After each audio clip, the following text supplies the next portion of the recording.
The day my mother left us for a long-lost love, my father became the town's laughingstock. Her old flame is rich and educated. No wonder she looks down on an illiterate bumpkin like you. He worked himself to the bone for 30 years to raise a delicate flower, only for someone else to pluck her away. Who knows, maybe the kid he raised wasn't even his. How pathetic. I couldn't stand it and rushed forward to argue, but my girlfriend pulled me back.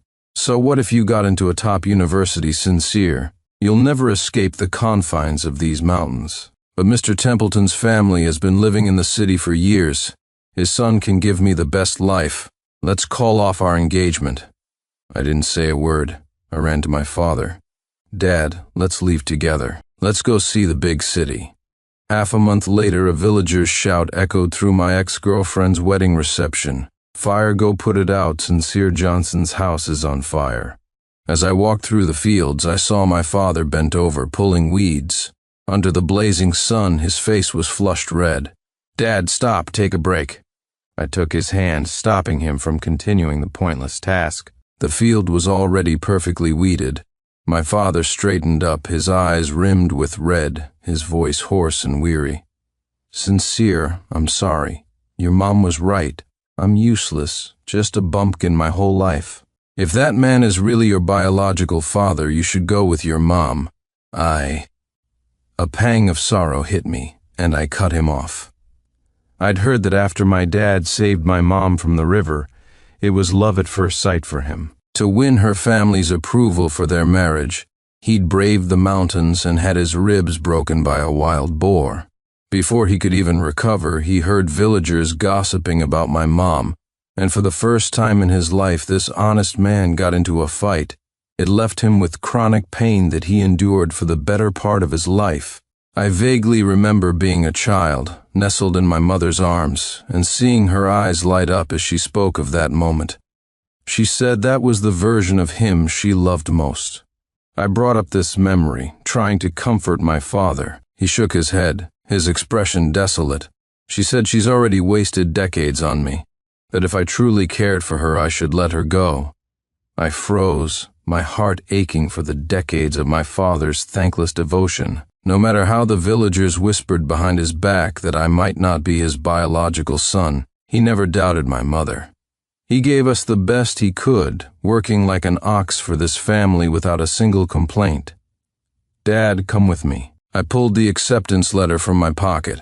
I had just picked it up from town that morning and hadn't even had the chance to share the good news before I heard the devastating announcement that my mother was leaving. A flicker of pride crossed my father's face. I knew my son. No, I knew you could do it. Then, as if remembering something, he added, Then let's ask April to come with us. I swallowed the bitter taste in my mouth. No, she's getting married. My father stood blankly for a moment, then nodded. That's for the best, I suppose. A girl can't just follow you without a proper commitment. I gave a self-deprecating smirk. She's marrying someone else. My father shot to his feet, his face a mask of disbelief. After all, April Gable and I had grown up together, and our relationship had always been stable. He had watched her grow up. He never imagined he could have misjudged her so completely. He lowered his head, a hint of self-blame in his voice. It's because I'm useless. I've held you back. I suppressed the ache in my heart. Dad, it's not our fault. Anything that can be lost was never truly ours to begin with. My father looked up, his gaze fixed on me. After a long silence, he nodded as if he had made up his mind. All right, wherever you want to go, Dad will always support you. With the start of the semester a month away, I set aside 2 weeks to pack everything up, knowing my dad and I would be living in a strange city for the next few years. I sent my father home to rest. As I was about to leave, I saw April Gable standing outside the door with a man. Following my gaze, she introduced him awkwardly. This is my fiancé, Ethan Templeton. He was the son of my mother's old flame, Saul Templeton. Ethan Templeton frowned, a look of feigned shame on his face. April told me you've taken good care of her over the years. I know you're upset, but it was love at first sight for April and me. You can't be like your father, tying someone who doesn't love you to your side for decades, can you? He said the most repulsive things in the most polite tone. Anger surged within me, and I shot him a fierce glare. So you like to interfere in other people's relationships, just like your father? Chapter 2. You're talking nonsense, putting on his city-bred airs and seeing he couldn't win the argument. Ethan Templeton switched tactics, clutching his chest as if in pain. April Gable immediately shielded him protectively. Sincere Johnson, how can you say such nasty things? Ethan darling came to see you out of kindness and even brought you this expensive milk candy. You can't be so heartless. She tossed a small bag at me, containing just a few pieces of candy. I felt the blood rush to my head. Say that again, this is what she calls heartless? Was I supposed to cheerfully entertain my ex-girlfriend and her new fiancé as they came to humiliate me? April seemed to have forgotten. I used to bring her the same kind of candy every time I went to the county town. The sweet girl from my memories who used to call me Big Bro Sincere was a complete stranger now. I felt nothing but distance. I pushed her hand away. Take it back, I don't need your charity. April stomped her foot in anger. Your mom was right. After all, you're both just ill-mannered bumpkins, destined to be looked down on your whole lives. Her words hung in the suddenly silent air. I fought to suppress the sting in my nose. Are you finished? She bit her lip, a flash of regret crossing her face. So that's how Mom really saw Dad and me. I let out a self-mocking laugh and turned to walk towards the village chief's house, where I got 2 letters of introduction. Before leaving, I gave him some homemade cured meat. Chief, please keep these letters a secret for me. Elder Hemlock patted my shoulder. When you make something of yourself, be good to your father. He's had a hard life. I nodded. As I was leaving the chief's house, I ran into a familiar figure. Sincere, what are you doing here? The woman wore a well-tailored dress, her hair in a braid down one side. Her skin, untouched by sun and wind, was still fair, showing no signs of her nearly 40 years. It was my mother, Helen Vance. I discreetly slipped the letters into my pocket. We had some extra cured meat, so I brought some for the chief. She frowned. You can barely take care of yourselves. Anyway, I have something important to tell you. Come with me tomorrow. I'll take you to meet your father. I felt like I'd been struck by lightning and shot my head up to look at her. How could she? Just today, she had made my father a laughingstock. Everyone was gossiping about her running off with her old flame, and now she was demanding that I, her son, personally confirm the rumors and deliver the final, most painful blow to my dad. Clark Johnson will always be my real father. I have no other. She grew impatient. I'm your mother. Would I ever harm you? I'm thinking of your future. Saul works at the food processing plant. If you acknowledge your real family, you could have a stable job. I don't want it. Helen's face darkened completely. Do you want to be a farmer your whole life, useless like Clark Johnson? I'd be happy to. What about me? 2 voices spoke at once. April Gable emerged from behind a tree, her expression mournful. So what they said was true. You really are a Templeton. You had a chance to be with me. Big Bro Sincere, after all our years together, how can you be so heartless? Her voice trembled as if I were the villain who had wronged them. But this time, I would never give in. I took one last deep look at Helen Vance and asked a single question. Is Saul Templeton really my biological father? Ignoring her instantly pale face, I turned and walked away. Chapter 3. With only a few days left before our departure, I took some time to go and buy train tickets to Rongsheng. The trains were infrequent, and after waiting in line for half the day, it was late afternoon by the time I returned to the village. From a distance, I saw a crowd gathered around the low wall of my house. I could faintly hear a sharp female voice coming from inside. You know Sincere isn't your son, so why are you clinging to him? Isn't it enough that you've trapped me by your side all these years? Do you want your son to end up a farmer just like you? If you truly care about him, you'll let him come back to the Templeton family with me. My father's lips trembled as he tried to argue, but all he could do was mumble repeatedly, No, that's not it. Sincere said I'm his father. That's because he's a good son. You're just using his sense of duty to ruin his life." The spine that had stood tall his whole life suddenly seemed to bend. I rushed in to support him, meeting Helen Vance's eyes, and for the first time I felt true hatred. How cruel she was telling the whole world that my dad was a fool who'd raised another man's son. Now she was forcing him to face the loss of his family and public condemnation. Her expression that day told me she wasn't even sure I was Saul's son. She was just making a scene to gain the upper hand. By loudly proclaiming I was Saul's biological son, she not only crushed my father's dignity and pleased Saul, but also laid the groundwork for her own position in the Templeton family. "My dad is right," I said, staring at Helen Vance, enunciating each word. "Clark Johnson is my father." Helen's eyes reddened with fury, her finger trembling as she pointed at me. "Fine, don't you regret this? Stick with him, and you'll see your future is a dead end with that." She turned and stormed away. My father sat on the ground, heartbroken. "Actually, your mother is right. I can't be so selfish." I shook my head. "My mother doesn't want me. Are you going to abandon me too?" "Bro, just remember to take me with you when you make it big.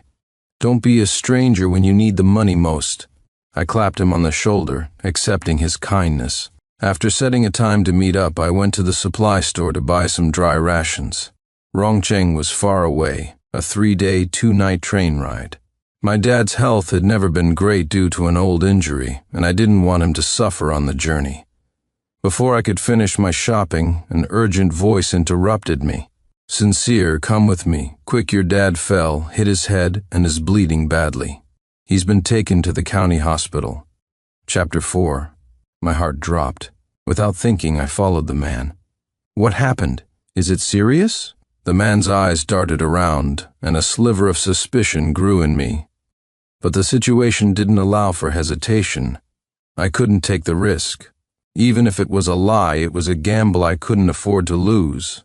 We quickly reached the hospital. The man pointed me in a direction and then vanished. I hurried over and saw only April Gable. Her eyes lit up when she saw me. "You're here quick, Mr. Templeton needs a blood transfusion. He's bleeding heavily and is in critical condition." I laughed, but there was no humor in it. "Where's his real son? You go to all this trouble to trick me here, but his own son is nowhere to be seen?" April bit her lip and then dropped to her knees before me. "Sincere, bro, I know we both wronged you, but he's your biological father. Ethan is too frail, he can't give blood. Only you can save him." I ignored her and turned to leave, but a sharp blow struck the back of my neck. I fought through the dizziness to look back. Ethan Templeton stood there, the hand holding the club trembling slightly. Helen Vance stood beside him, her face devoid of expression. Panic seized me. My last thought before I lost consciousness was that our train tickets were for tomorrow night. I had to make it. When I woke up again, it was the next morning. Sean was sitting by my bed. He breathed a sigh of relief when he saw my eyes open. "The doctor said you lost so much blood you might not wake up. You scared me to death." I managed to prop myself up and whispered in his ear, "Sean, I need you to do me a favor." That afternoon, Sean secretly brought my father to the county town. Carrying our luggage, we caught the evening train. April and Ethan's wedding banquet proceeded as planned. Just as the celebration reached its peak, a villager's shout came from outside. "Sincere Johnson's house is on fire, everyone. Help put it out." Helen and April stared at the house, now burned to ashes, their faces pale. "Isn't Sincere still in the hospital?" "Sincere was discharged this afternoon and went home." Whatever they were thinking, my father and I had no time to care. Once on the train, the excitement of the journey ahead overshadowed any apprehension about leaving home. We passed mountains, hills, and lakes, arriving in a bustling, unfamiliar metropolis. The people here were dressed in stylish, sophisticated clothes, and the neon lights at night were dazzling. Bicycles, a rare sight in the county town, were commonplace here. My father looked around, taking it all in, over and over again. Even as he sat on the soft bed in our hotel room, he still seemed dazed. I never thought I'd come so far in my life, or sleep on such a soft bed.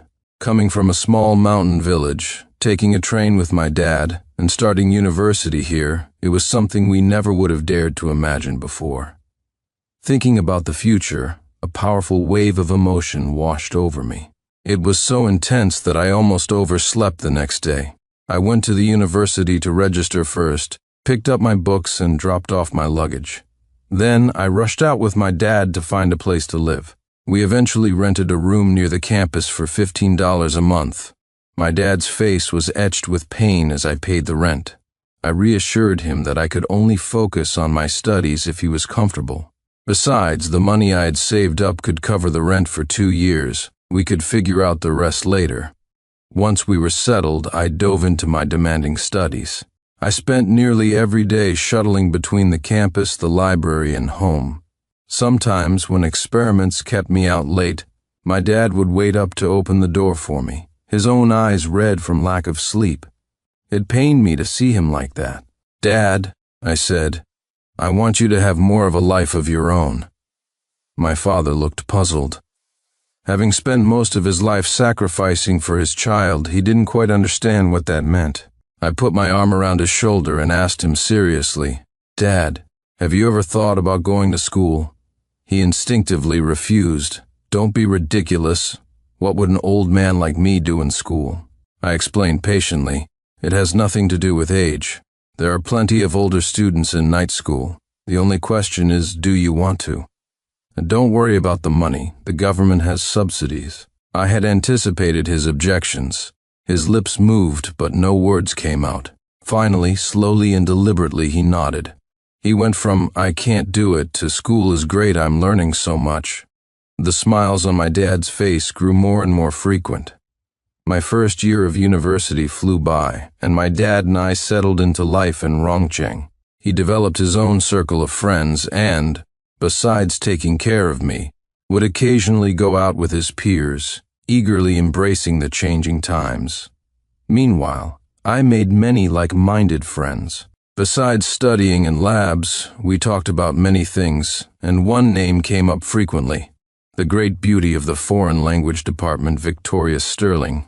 As they talked about how beautiful and capable she was, my mind flashed back to the first day of school, to the lively and vibrant image of her hastily vaulting over a side wall. It was different from their descriptions, yet it felt so incredibly alive. Chapter 5. The coursework at Rongcheng University was demanding, but the school also emphasized a student's all-around development. To keep up with the latest breakthroughs in physics, I signed up for the English corner. My partner, as it turned out, was Victoria Sterling. As was the custom, we took turns quizzing each other on our progress. Looking up from a mountain of study materials, I stretched. "Ready to be tested?" A clear, pleasant voice sounded beside me, and I couldn't help but rub my ears. A perfect broadcaster's voice in fluent English. Miss Sterling was truly outstanding. As if she knew what I was thinking, she let out a soft laugh. "It's a basic requirement for us, just like you physics majors are required to be good at math. By the time you graduate, you'll be able to speak fluent English too." I nodded. I had gone from being too shy to speak to being able to stumble through a few sentences in front of others.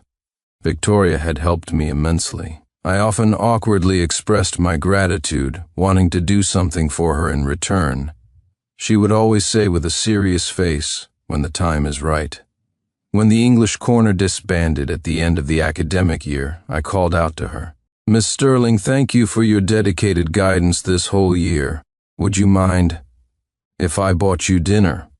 Ignoring the frantic thumping of my heart, I extended the invitation cautiously. Of course, I took Miss Sterling to my family's restaurant. My father had opened it 6 months prior. I was stunned when he first proposed the idea. Rongcheng was well positioned to catch the winds of new economic policies, but it was astonishing that my father, who had spent his life working the land, could have smelled this opportunity. His business acumen seemed exceptionally sharp. Thinking about the possibility of having a father to invest in me, I didn't hesitate to give him all my savings. In the 6 months since it opened, the restaurant had flourished. With its delicious food and affordable prices, it quickly captured a share of the market. When my father saw me arrive from the university, he came out of the kitchen to greet me. His eyes lit up with delight when he saw the girl beside me. I sighed, knowing exactly what he was thinking. Ever since the incident with April Gable, he'd been worried I would close myself off. I introduced them to each other. Victoria smiled charmingly. "Hello, Mr. Johnson. I've heard so much about how wonderful your food is. I'm in for a real treat today." My father beamed with joy at her flattery. I'm always hearing sincere talk about a smart, beautiful girl he knows. That must be you. You two chat, I'll go make you something delicious. After my dad went back to the kitchen, Victoria's clear, melodious laughter filled the air, her light breaths tickling my ear. A fierce heat rose to my face. "Smart and beautiful?" she teased. I shot her a glare. "Is there a problem?" When all of my father's specialty dishes filled the table, I couldn't help but feel a twinge of jealousy at the spread, which was even more lavish than when I came home for vacation. "It seems Miss Sterling is not only pleasant to listen to, but also a sweet talker." She laughed so hard she bent over. "Are you a child?" The sight of her, laughing until she was out of breath in our restaurant, became my most unforgettable memory of my sophomore year. Over the next 2 years, with no shared activities, we saw less of each other. She would occasionally test my spoken English to see if I had fallen behind. I would thank her for her tireless guidance by inviting her to the restaurant for a meal. Seeing this, my father grew secretly anxious. "What are you thinking? Vicky is such a wonderful girl. If she ends up with someone else, you'll have nothing but regrets." I nodded. I knew this all too well. "Dad, I need to establish my career before starting a family. I can't give her the happiness she deserves yet." Victoria came from a true family of scholars. Both her parents were distinguished diplomats. Barring any surprises, she was destined to become an outstanding diplomat herself. She's been cherished by her family her whole life. I don't want her to face any hardship because of me. My father, seeming to recall something, patted my shoulder wistfully and said no more. All I could do was study harder, desperately trying to close the gap between me and success, hoping fate would smile on me. In my senior year, I was accepted into the master's program on the strength of my excellent grades. Between assisting my professor with experiments and writing my thesis, my time was stretched to the limit. Slowly, I lost contact with Victoria. The next I heard of her, she had given up a career in diplomacy to go into foreign trade. Many people, including me, couldn't understand her choice. On impulse, I ran to find her, stopping in front of her out of breath. She just smiled, looking at me intently. "You don't have to ask, I'll tell you, because I love it and because I believe in it." Her gaze was focused and affectionate, as if she were talking about more than just her career choice. I had to dig my nails into my palm to stop my mind from racing. Finally, I crumbled under her gaze and asked, defeated and hopeful, "What about your parents? Don't they expect you to follow the path they've planned for you?" Her eyes sparkled. "They respect my choices completely." I clutched my chest, trying to calm my wildly beating heart. "Well then, Miss Sterling, do I have a chance to be your choice?" Chapter 6. Always have been. The only choice.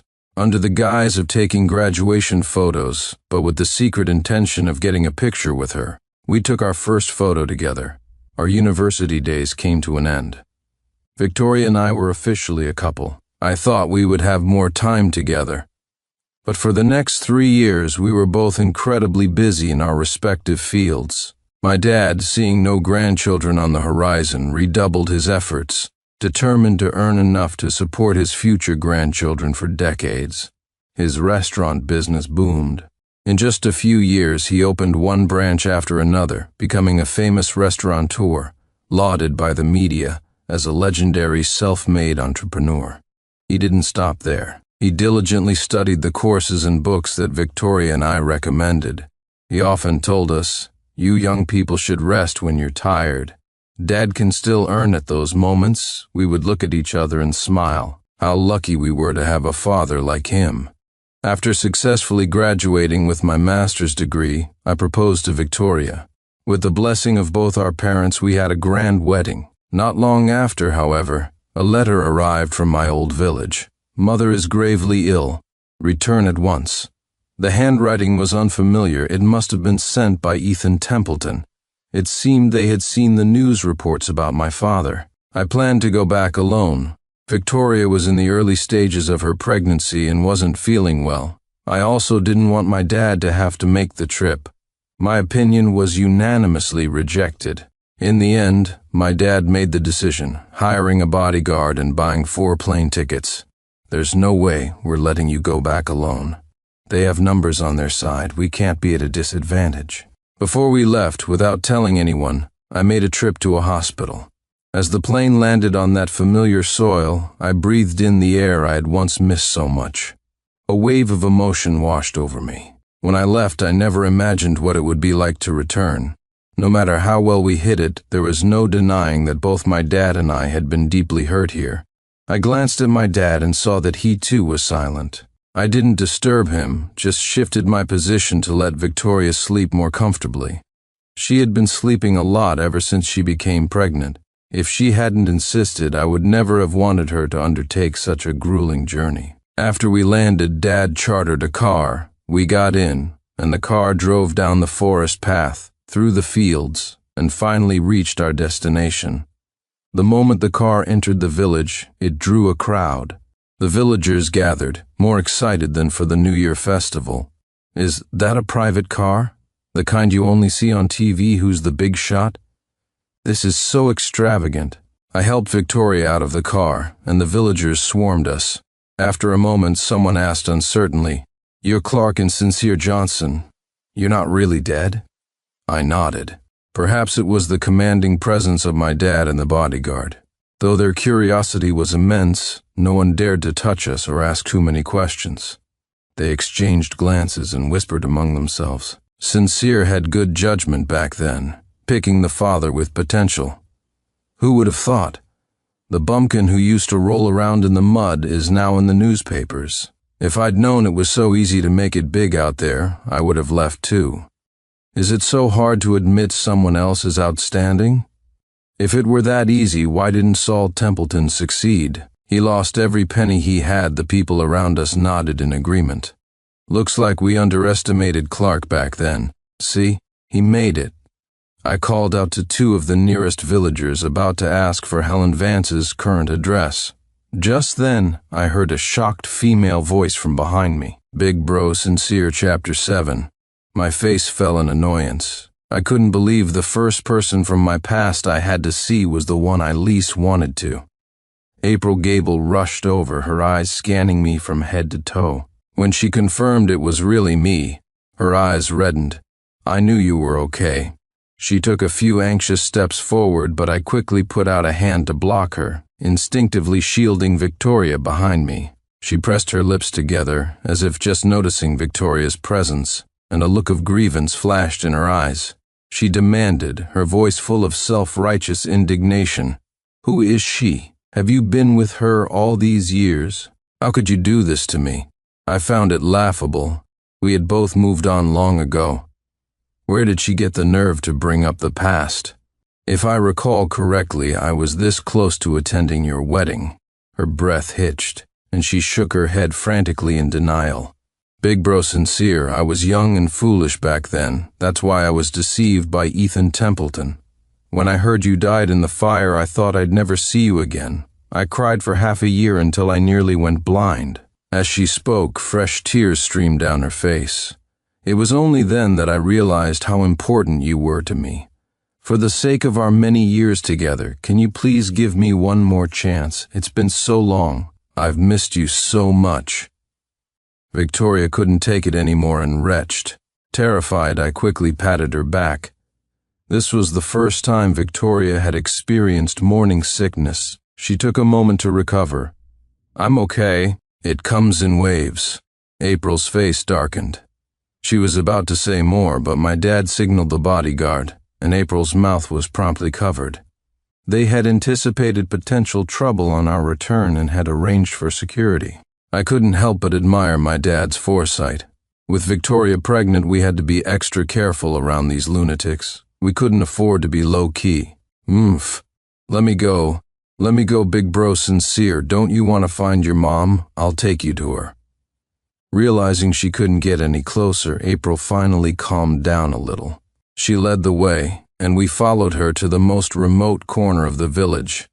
From a distance, we saw an old woman sitting at a doorway, shelling peanuts. She looked up at the sound of our approach, and her eyes lit up with intense surprise. "Clark, you're finally back." Helen Vance scrambled to her feet, nervously wringing her hands at her sides, then tucking a stray strand of hair behind her ear. The coldness and disdain were gone from her face, replaced by a bashful expression. But something had happened to her over the years. She had aged considerably. If they stood together now, they no longer looked like father and daughter, but more like younger brother and older sister. My father and I exchanged a look. We had suspected Helen was faking a serious illness to lure us back. The current situation came as no surprise. "Clark, I thought I'd never see you and our son again. The moment I knew you were lost in that fire, my world collapsed. I dug through the rubble, searching and searching, but I couldn't find your remains. I prayed to God countless times to bring you back to me. And thank heavens, he answered. From now on, our family of 3 can be together again, and we'll never be separated, okay?" She looked at my dad with adoration, as if she were deeply in love with him. I had no doubt about my father's current appeal. As a successful, distinguished, and disciplined entrepreneur with a dignified bearing, he was undoubtedly the version of him Helen had once loved most. "Don't be ridiculous, Mrs. Templeton. A lifelong bumpkin like me isn't good enough for you." My dad's lips curled into a mocking smile. "Besides, Mrs. Templeton is already married. Bigamy is against the law." Hearing this, Helen frantically tried to explain. "No, that's not it. You are wonderful. It was I who was blind. I've already left Saul. Please come back, won't you? Our family of 3, we're the closest family there is." The mockery on his face deepened. "Speaking of which, I hate to even think about it. You 2 tried to take Sincere away from me. What kind of family is that?" "No, that was a moment of weakness. I just wanted to give Sincere enough." My dad cut Helen off impatiently. "Since you're alive and well, we'll be leaving. If you ever use an excuse like this to trick Sincere back here again, I swear I won't let you get away with it." Helen, as if suddenly remembering my presence, looked at me with pleading eyes. "Sincere, I'm your mother. You can't be so heartless and abandon your own mother." I gave her a cold glance. "The moment you knocked me out to give Saul Templeton my blood, you stopped being my mother." My dad's head shot up in shock beside me, and I realized my slip of the tongue. Furious, he kicked Helen hard. "This one's for my son. You don't deserve to be his mother when you die. Don't even think about contacting him with that." We walked away from the Templeton house. Victoria had been quiet and sullen, and I knew she was hurting for me. I quickly tried to distract her. A pregnant woman shouldn't be under stress. I led her to sit under a large tree. This was my favorite spot when I was a kid. Dad would be down there planting rice seedlings, and I'd sit here doing my homework after school. A gentle breeze blew, smoothing the wrinkles in our hearts, but that peace was abruptly shattered. Chapter 8. Ethan Templeton and a group of local thugs surrounded us. I immediately moved to protect Victoria. My dad and the bodyguard flanked her on either side. We were clearly outnumbered. Even a skilled bodyguard couldn't protect all of us. My only option was to stall for time. "Ethan, what are you doing?" Ethan pointed a trembling finger at me and yelled, "Why didn't you die out there? What did you come back for? Haven't you made our lives miserable enough?" I frowned, picking up on his words. "You and your father stole my mother and my girlfriend. I haven't even settled the score with you, and now you're turning it around on me?" Ethan's face grew even uglier. "If it weren't for your mother, my father wouldn't have had a stroke and become paralyzed. If it weren't for you, April and I could have been happy." From his disjointed complaints, I pieced together what had happened. After Helen married into their family, she was initially content with the material comforts Saul provided. But the more she saw, the more her ambitions grew. She watched others get rich from new ventures and convinced Saul to quit his job and gamble their entire life savings. They lost everything. Unable to accept this reality, Saul had a stroke and was left paralyzed. April, after my death, was genuinely heartbroken and realized that I was the one she truly loved. So right after their wedding, she fought constantly with Ethan, making him a laughingstock. He blamed me for all of it and was now determined to make me pay. Get them, teach them a lesson today. The thugs started closing in. I backed away, terrified they would hurt Victoria. Just then, the village chief arrived, his sharp voice halting the chaotic scene. "What's wrong with you? Do you want to be locked up again?" Ethan ground his teeth. "I'll let you go, but my father said it'll cost you $100,000 to sever the ties of kinship. After all, you have our Templeton blood running through your veins." My dad gritted his teeth, about to agree, but I stopped him. $100,000 needs a witness, doesn't it? What if you go back on your word? Ethan, already seeing the money in his grasp, readily agreed. After they left, I clapped the new chief on the shoulder. "Look at you now." The old chief, Elder Hemlock, had retired. The new chief was Sean. Time had erased the youthfulness from his face. "Thanks, brother. You got here just in time."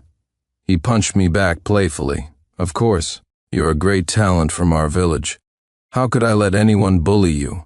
In that case, could you do me one more small favor? My family will fund and support the village's future development projects." Sean quickly gathered the villagers in the open square. As everyone wondered what was happening, I walked into the center of the crowd holding up a report. 8 years ago, when I left, everyone thought I wasn't Clark Johnson's son. So before I came back, I went to a hospital and used the latest technology to confirm, with absolute certainty, that Clark Johnson and I share a biological father-son relationship. Of course, even without that biological tie, he is the only father I will ever acknowledge.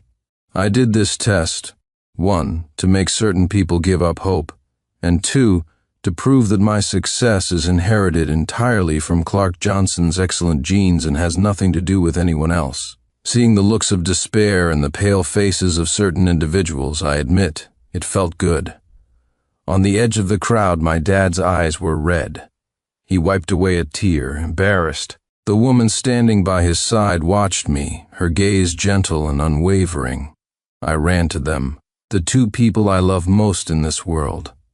After returning to Rongsheng, I quickly put the troublesome people from my past out of my mind. 6 months later, Victoria gave birth to a beautiful baby girl. By the time I got around to reading a letter from my old village, half a year had passed. The letter was from Sean. He detailed how the funds my father had donated were being used. He also mentioned what had become of the others. April Gable had tried to run away from home but was caught and dragged back by Ethan. They got into a huge fight, and in the chaos, a candle was knocked over, setting their house on fire. They both could have escaped, but when they were found, their bodies were twisted together in a final struggle, neither willing to let the other go. Saul, unable to move, also perished in the fire. The only one to escape was Helen Vance, who happened to be out at the time. But without a home, her life was not easy. After reading the letter, I sent some money back with my reply, entrusting Sean with sending installment payments to my birth mother for her support. I didn't follow up after that. Life is long. The meal on my plate, the person by my side. The rest is just passing cloud. My reincarnated wife married her old flame, but 10 years later, she was consumed by regret. I rescued my wife, Scarlett Miller, from a massive fire, an act that left me blind while my parents perished in the flames. Scarlett vowed to take care of me for the rest of my life, but just 1 year later, Scarlett resented me, seeing me as nothing but a burden. One day, on my way to the hospital, an accidental fall miraculously restored my sight. I rushed home, eager to share the good news, only to find her entangled with her old flame, Ethan Hayes. I overheard their conversation. "That fire didn't kill Sincere Clark back then," she said. "Even though he's blind, all the inheritance is still in his name. He has to die." "All right," Ethan replied. "I'll poison him tonight, don't worry." That night, Scarlett and I both drank the poisoned wine. We died, only to both be unexpectedly reincarnated back at our wedding ceremony. 10 years later, at a birthday banquet, I stood with my arm around my fiancée, Victoria Beaumont. Scarlett, however, was in the crowd below, questioning me. "You said you would love me forever. Does that still count?" Chapter 1. Scarlett Miller and I were both reborn at our wedding ceremony. Facing all of Scarlett's relatives and friends offering their blessings, I felt nothing but contempt. Instead, I turned my head, looking with disgust at Scarlett beside me, and then down at her old flame, Ethan Hayes, in the audience. The two of them were exchanging glances, making eyes at each other. I ripped off my tuxedo jacket, threw it violently onto the floor, and spat out, "The wedding is off. I will not marry Scarlett Miller. We are officially breaking up." Hearing this, she wasted no time, rushing down from the stage, grabbing Ethan's hand and declaring, "We are officially getting married. I refuse to marry a useless waste." The relatives and friends stared at me in disbelief, whispering amongst themselves, "What just happened? Everything seemed fine a second ago." Sincere Clark must have finally grown a conscience, realized he did something terrible to Scarlett, and decided to run, right? Finally, he's out. He was never good enough for our Scarlett anyway. Good riddance. After being her lapdog for years, almost thought he'd made it. Looks like he just got dumped. I listened to their sarcasm and scorn, lowering my head in silence. It wasn't worth wasting my breath arguing with a bunch of fools. Then, I walked straight towards the main entrance. Scarlett's parents, David and Helen Miller, immediately blocked my path, saying anxiously, "You can't leave. What will happen to Scarlett? Are you calling off the wedding?" I let out a cold snort. As I lifted my head to retort, I saw Scarlett had already pulled Ethan onto the stage. They were exchanging vows, and she placed the wedding ring I had prepared for her onto her finger. She pointed at me and yelled, "Get out of my wedding right now. You're not welcome here." The officiant seized the moment, announcing, "Let's invite the bride's parents to the stage to say a few words." Her parents shot me a glare, listened to Scarlett, and stopped trying to block me, heading towards the stage instead. In my past life, after I went blind, their attitude towards me changed drastically. They often urged Scarlett to divorce me, constantly demeaning me, trying to convince me I was useless and didn't deserve to be with Scarlett. This life, I was granting their wish. I clenched my fists, gave a contemptuous smile, and answered her demand with the sound of my rapidly departing footsteps. The farce of this wedding was finally over. In what felt like moments, I was back in my long-missed home.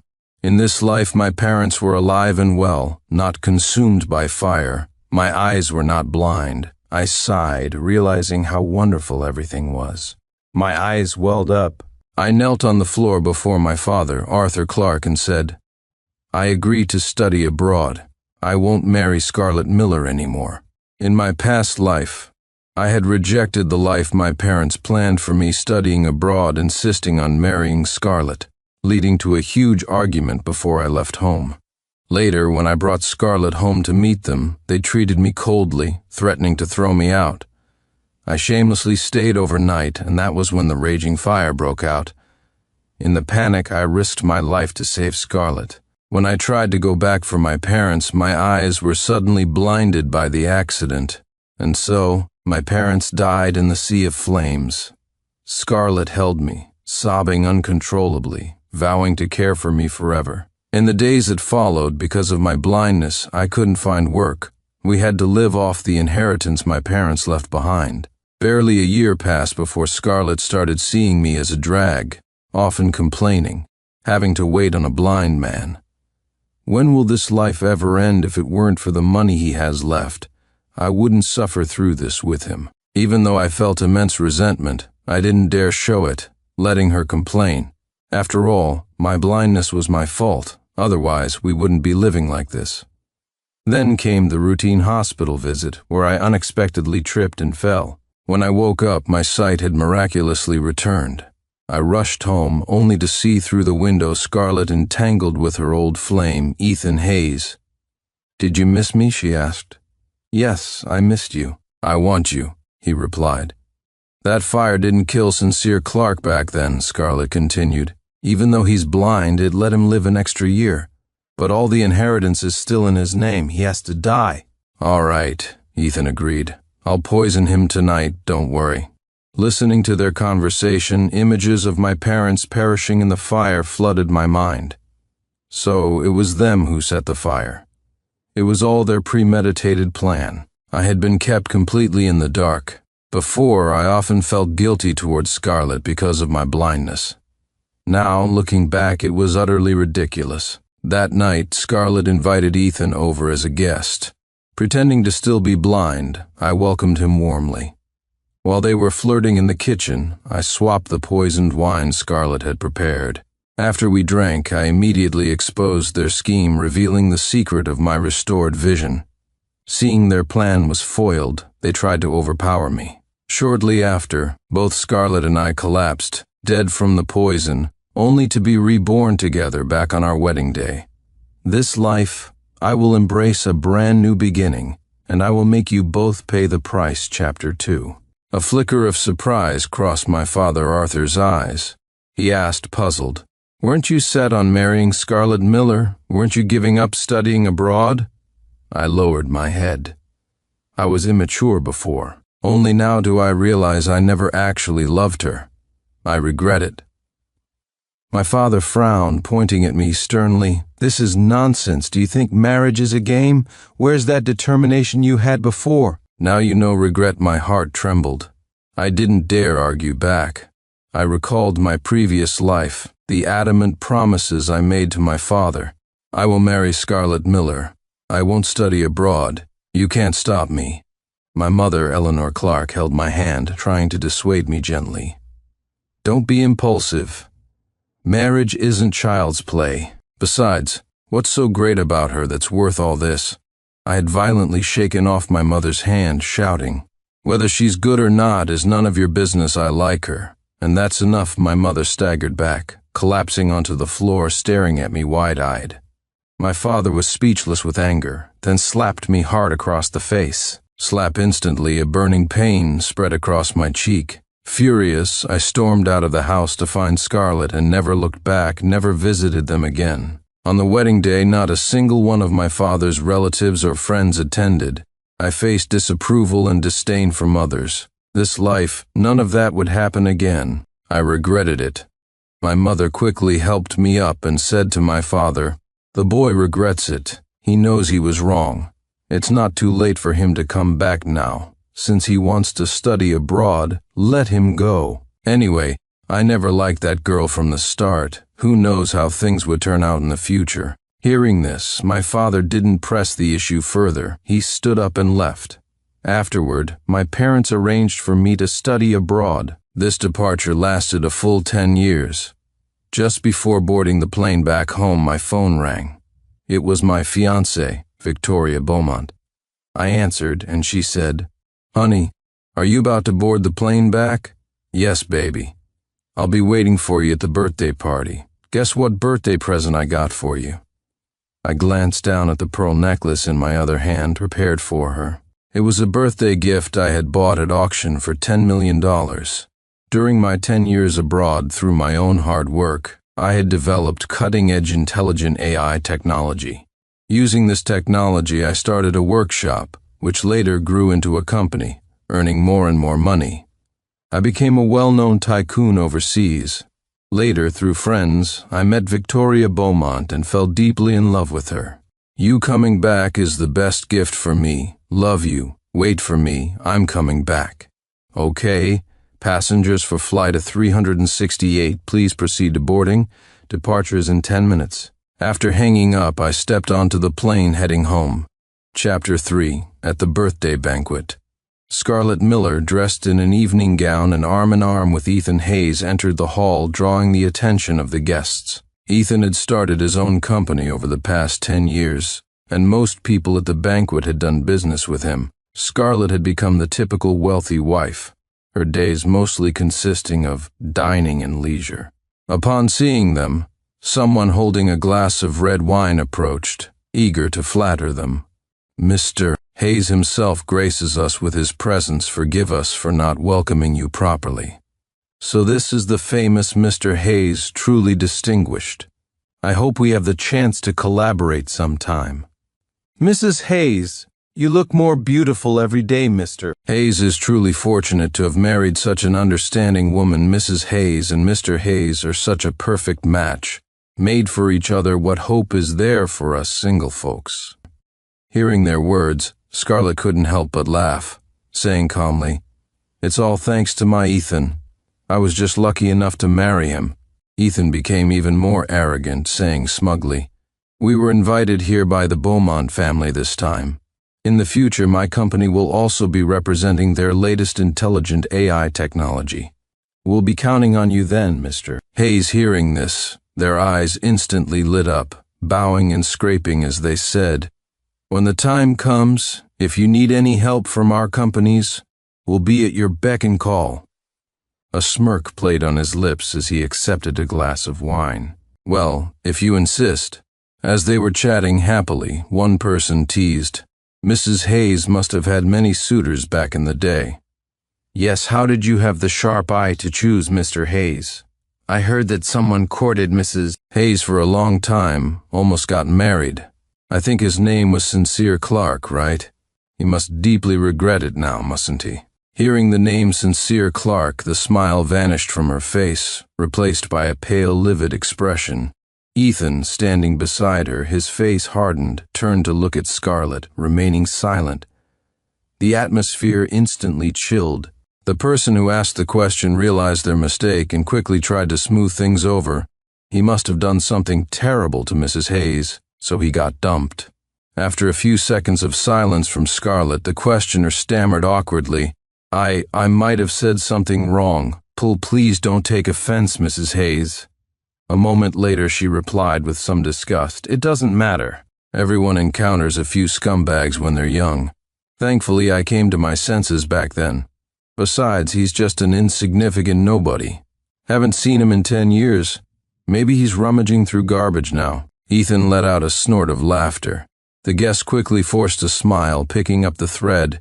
Mrs. Hayes is right. Otherwise, how could she have ended up with Mr. Hayes? It's fate. Scarlett offered a polite smile but didn't continue the conversation. Suddenly, I opened the door and walked in. Her head naturally turned, and she saw me. She slowly walked towards me. I looked up, surprised to see her again. The world is vast, yet at this moment it felt incredibly small. Following the principle of out of sight, out of mind, I turned to leave, but she called out to me, sneering, 10 years and your fashion sense is still terrible. Haven't improved much. Just looking at you is disgusting. Did you take a wrong turn? The trash dump is down the street, turn right." She scoffed, her eyes filled with mockery. I gave a slight dismissive smile, spreading my hands. I was invited. Sorry to disappoint you, but I don't collect trash. Ethan walked over, putting his arm around her waist, mocking me. You? Invited? Are you bluffing?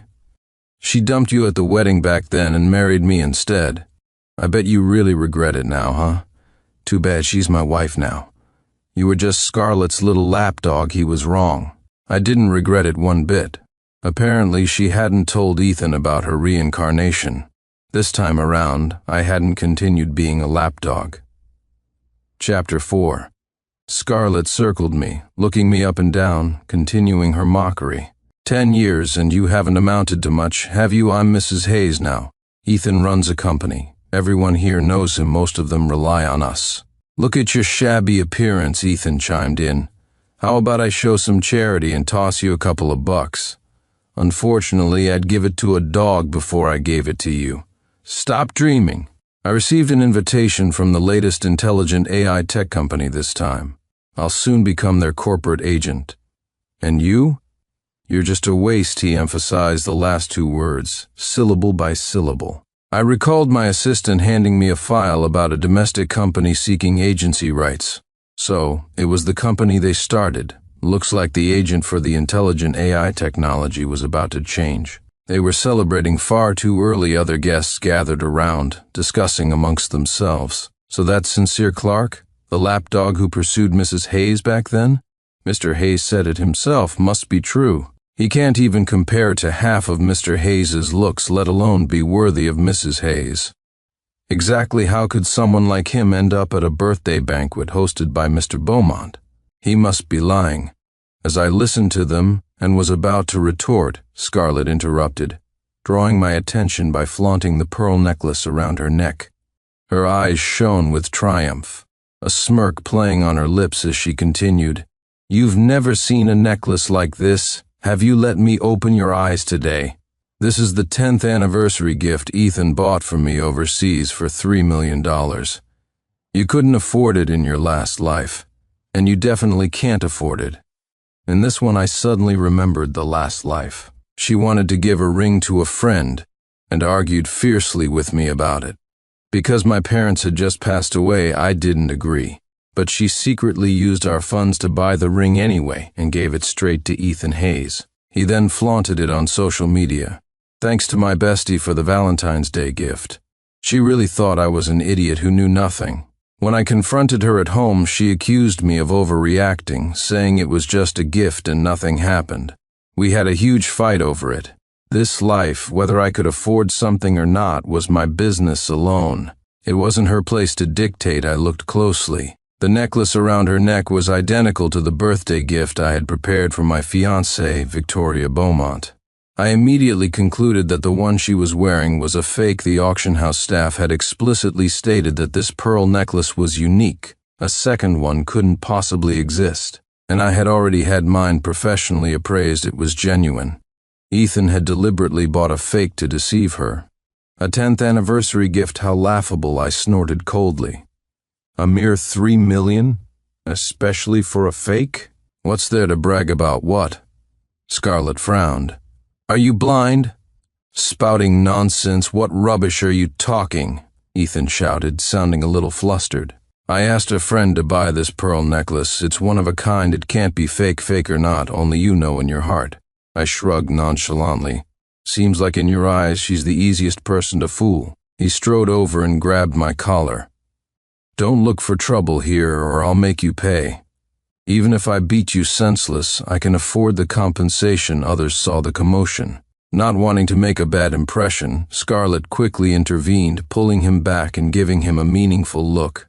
After he released me, I brushed off my clothes and muttered, "So dirty." What did you say?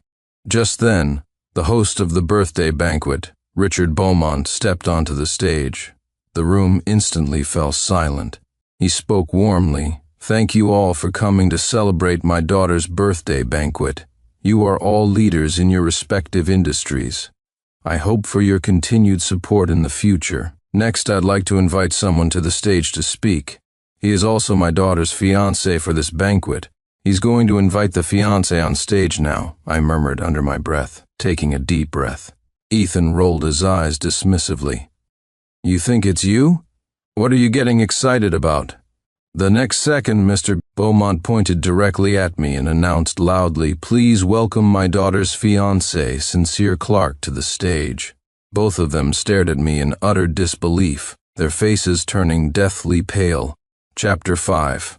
I walked straight onto the stage, put my arm around my fiancée Victoria's waist and said, Baby, I'm late. Not late at all, Victoria replied softly. From the stage I saw the people who had mocked me earlier turn pale and lower their heads, especially Ethan Hayes, whose face was white as a sheet. I addressed the crowd. I'm fortunate to meet you all, and even more fortunate to have met the person I love most in my life. Let me introduce myself. I am the founder who developed the intelligent AI technology, and I will soon be Ms. Beaumont's husband. A stir went through the crowd below, murmurs erupting. The moment I saw him, I knew he wasn't just anybody. I wasn't wrong. Look how distinguished he is standing next to Ms. Beaumont. They're a match made in heaven. Only 4 words can describe it. Talented man, beautiful woman. I heard he also founded a company overseas and came back just for Ms. Beaumont. Such deep affection. Listening to them, I glanced over at Scarlett.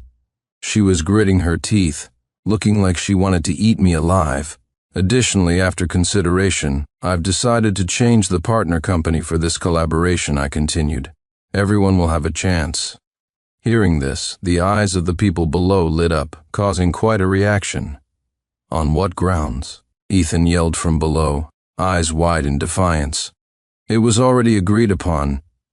You want to back out now? On what grounds? You know perfectly well in your heart, I retorted sharply. Do you really want me to spell it out, Ethan Hayes? Someone in the crowd grumbled discontentedly. Mr. Hayes, you can't just think about yourself and not us. After all, having the chance to partner with Mr. Clark is an honor for us. Are you saying you don't intend to give up the opportunity? Yeah, this is Mr. Clark's decision. The final say isn't in your hands. Do you still think you have a chance? Stop dreaming. Mr. Clark is already being generous by not holding what happened earlier against you. He was furious but didn't dare say more, simply accepting the reality helplessly. Scarlett stared at me intently from below. After finishing my speech, I took out the pearl necklace from the auction and said, "Baby, this is the birthday gift I got for you." Scarlett noticed the necklace was identical to the one she wore. She turned her head to look at Ethan beside her. Ethan guiltily averted his gaze, looking anywhere but at her. As I fastened the necklace around Victoria's neck, I said, "This is the birthday gift I bought for you at auction for $10 million.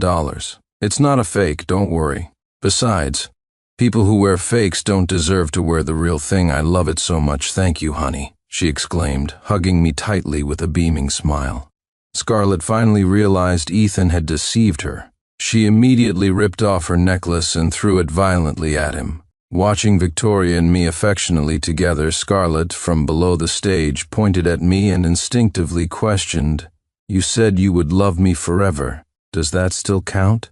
As soon as she said this, the crowd instantly fell silent, all eyes turning towards me. Victoria also asked, puzzled, "Honey, who is this?" I replied softly, "Just someone insignificant. There's only one person I love. You forgot what we used to say?" She pressed on unwillingly. "You said you'd love me forever." Seeing she still wouldn't give up, I feigned ignorance. "Excuse me, miss, do I know you? I happen to be engaged." "You shouldn't just say things like that. You need to be responsible for your words. After all, my eyes aren't blind. I definitely wouldn't be interested in you. Instead of wasting your energy trying to win me over, maybe you should pay more attention to the man beside you. Besides, your husband is standing right there next to you after my barrage of questions and retorts," she stammered, unable to speak. Meanwhile, Ethan's expression had changed beside her. Truly a shameless creature. With that, he walked straight out of the banquet hall. I teased, "Your husband stormed off in a jealous fit. Aren't you going to chase after him?" Scarlett shot me a glare but didn't have time to argue, rushing out after him. Mr. Beaumont didn't say much more, simply announcing that the birthday banquet would continue. Much later, the banquet ended. Victoria and I set our wedding date for a week later. The new corporate agent contract was given to another company. The next evening, a friend I hadn't seen in years, Jack Davis, invited me to the KTV he owned to catch up. I readily accepted. His real intention was to get me to invest in the KTV. Out of consideration for our friendship, I didn't agree outright but played along. As we were chatting happily, I saw a familiar figure pass by not far from me. I rubbed my eyes, afraid I was mistaken. It was Ethan Hayes, arm around a beautiful woman, swaggering out of the KTV. Chapter 6. So I turned to Jack and asked if Ethan Hayes had been to the KTV before, if he was a regular customer. He initially refused, citing client privacy. In response, I agreed to his request for investment in the KTV. Hearing this, his eyes lit up. "Excellent," I gave a humorless smile. "So, about that client privacy? What privacy?" "Tomorrow, I'll print out a list of everyone and send it over to you," he said, puffing out his chest. I stated bluntly, "Just Ethan Hayes' information." Then I learned that Ethan was actually one of the investors in this KTV. He frequently spent time with various beautiful women there. In my past life, I had noticed Ethan often surrounded by different women and discovered he was juggling multiple relationships. I had warned Scarlett to stay away from him, that such a friend wasn't worth having. But Scarlett accused me of meddling, retorting defiantly, "I know my own best friend. You don't understand him this life." I finally had leverage against him. On the way home, I saw Ethan's car parked near a hotel. He escorted the beautiful woman inside, solidifying my suspicions. A knowing smile spread across my face. It seemed the time for revenge had arrived. Early morning. Sitting in my new company office, my assistant handed me a file. I opened it to find it filled entirely with information about Ethan Hayes, a stack of paper thick enough to be substantial.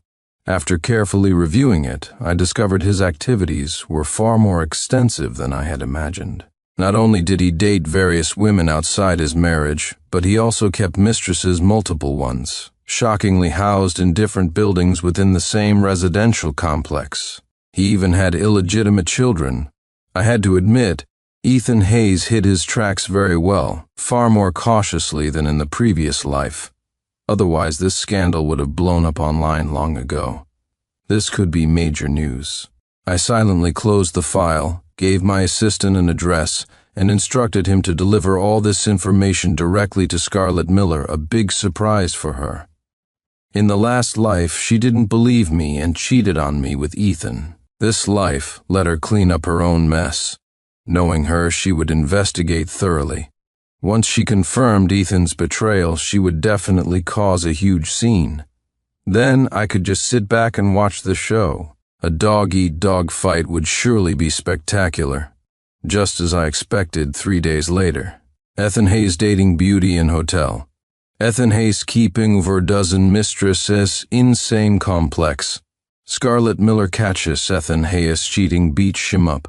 Scarlett Miller confronts Ethan Hayes about illegitimate children. Headlines about Ethan Hayes and Scarlett Miller dominated the top trending spots online. This series of scandals severely impacted Ethan's company. Most of his business partners quickly abandoned ship. It must have dealt him a massive blow. There was even a video circulating of Scarlett violently attacking Ethan in a hotel. Curious, I clicked on it. In the video, Scarlett wielded her handbag, striking Ethan repeatedly, screaming furiously, "How could you do this to me? You actually cheated and kept mistresses. Who gave you the audacity? How much more have you been hiding from me? You stopped caring about me long ago, didn't you?" It was always about this homewrecker. Scarlett stared venomously at the mistress cowering behind him. The mistress trembled behind Ethan, terrified of getting hit. Ethan fought back, yelling, "Stop acting crazy, you old woman. If it weren't for me, would you have everything you have now? I never should have married you." Her eyes blazed with fury as she screamed at him, "I'm going to kill her right now." She tried to get around Ethan to grab the mistress. The mistress shrieked in terror behind him. Ethan, losing his patience, slapped Scarlett hard across the face. Her eyes widened in shock. She stumbled back a few steps. "You dared to hit me? Damn right I hit you. Is it wrong for me to want a son?" he yelled, pointing at Scarlett. "So what if I cheated? What are you going to do about it?" "Divorce." Her eyes narrowed, and she spat out the word through gritted teeth. "Fine by me, who's afraid of you," Ethan shouted back defiantly. "Have you forgotten who gave you all this?" Scarlett threw her handbag onto the floor. The video ended abruptly. Watching the scene, I burst out laughing from my chair. She completely deserved all of this.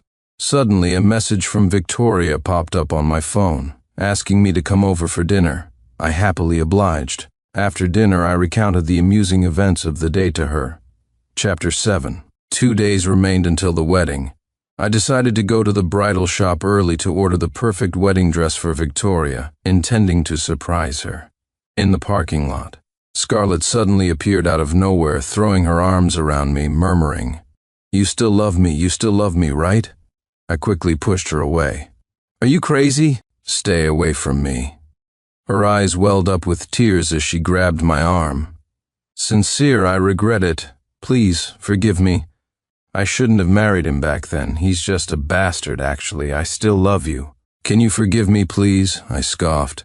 "That has nothing to do with me. I don't love you anymore. I'm getting married soon. Stop coming near me. We were both reborn. Forgive me one more time. I won't do anything stupid again, she sobbed. You can't have forgotten me, right? I violently shook off her hand, shouting, Stop pestering me or don't blame me for getting rough. She slumped weakly to the ground, then scrambled to grab my leg, looking up pleadingly. Okay, I won't bother you anymore. Can you just lend me some money? Please? That bastard, Ethan. He built his company over 10 years using my family's money, and in the end, I got nothing. After divorcing him, I was the one left with nothing. My parents are in the hospital now, and I can't afford the medical bills. Please, can you just help me out? Just consider it helping me one last time. She looked at me with pleading eyes, completely devoid of her previous arrogance. In the past life, she never begged anyone, especially not me. In her eyes, I was just an insignificant person. Even worse, she conspired with Ethan to set the fire that burned my parents alive, and she hid it from me for 2 whole years. This life, I wouldn't be lenient either, I snorted coldly. You reap what you sow. Stop talking, I won't lend you anything, so give up that hope. Besides, have you forgotten why we both died before reincarnating? Ethan put poison in your wine glass too. You were deceived from the very beginning. Hearing my words, she seemed stunned, unable to process it for a long moment. I kicked her hand away, walked straight to my car, got in and drove off, leaving her sitting there alone on the ground, her eyes empty and vacant. Chapter 8. Wedding Day. I drove the lead car of the wedding procession towards Victoria's home. The moment had finally arrived. My heart pounded with uncontrollable excitement. Suddenly, the cars ahead stopped. One of the groomsmen got out and yelled, Are you suicidal? Blocking cars with your body? Get out of the way, move it. I need to see Mr. Clark, the man shouted back. I need to see him. Confused, I got out of the car. When he saw me, he rushed straight over. Mr. Clark, please save me. I really can't go on like this. I tilted my head, looking at the man before me dressed in ragged clothes. It was Ethan Hayes. If it weren't for his voice, I wouldn't have recognized him at all. He knelt before me, continuing, I won't oppose you anymore. Please, show mercy. Let me off the hook. My company went bankrupt. I have nothing left. Don't send me to prison. Please help me, okay? Faced with his pleas, I remained silent. Other onlookers gathered, pointing and whispering. Is that Ethan Hayes from the trending news? The one who cheated and kept mistresses? Yes, I heard he even mocked Sincere Clark at Ms. Beaumont's birthday party. How did he end up like this? It's actually quite pathetic. I heard his company went bankrupt and was seized by the police. He was involved in illegal business dealings privately. Looks like he's going to jail. What? Did he escape? He completely ignored the mockery and stares from others, his eyes fixed solely on me, awaiting my answer. My mind flashed with images of his smug arrogance from the past life, juxtaposed with his current state. I remembered his face as he poisoned me, ugly and repulsive. I answered coldly, Impossible. This is all what you deserve. Don't expect me to help you. Prison is the best way for you to atone. Seeing his plea wasn't working, he dropped the act entirely, standing up and laughing maniacally like a madman. The next second, he lunged at me, holding a knife to my neck, his voice vicious. Since you won't help me, we'll just die together. I don't care anymore. There's no way I'm going to prison if I die. I'm taking you with me. Others saw this and started to move forward to rescue me. He backed away step by step, yelling at them, anyone comes closer, and he dies, the knife pressed closer to my neck. Hearing this, the others didn't dare make a rash move, afraid he'd hurt me in his agitated state. They tried to reason with him gently. However, Ethan didn't listen to a single word. I tried to placate him, echoing his words, I'll help you. Let's talk this through calmly. You don't want to go to prison, right? I promise you. He sneered contemptuously. Where's that arrogance from before? Weren't you refusing to help me? Too late. I've changed my mind now. You can't let me go to prison, and you also have to transfer your company to me, along with your latest intelligent AI technology. Faced with his shameless demands, I remained silent for a moment. He grew agitated again. Speak up, or you die. My knife doesn't show mercy, As the blade wavered, I reluctantly agreed. Immediately, he demanded, "Get someone to drive a car quickly. I need to leave here." Now one of the groomsmen came forward and opened a car door. Just as we were about to get into the car, someone darted around from behind the vehicle and struck Ethan hard on the head. Taking advantage of his distraction, I quickly broke free. The others swarmed forward and restrained him. Ethan's knife was kicked aside. He roared furiously, "Let me go, Sincere Clark. You tricked me. Let me go.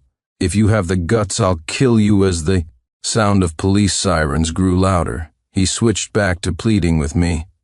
"I don't want to go to prison. Save me, Mr. Clark. Mr. Clark, I'm begging you." I remained silent, watching impassively as the police led him away into their car. In what felt like no time, I was at the wedding ceremony. Everything proceeded smoothly. "Do you take this handsome man to be your lawfully wedded husband?" Victoria looked at me deeply. "I do. Do you take this beautiful woman to be your lawfully wedded wife?"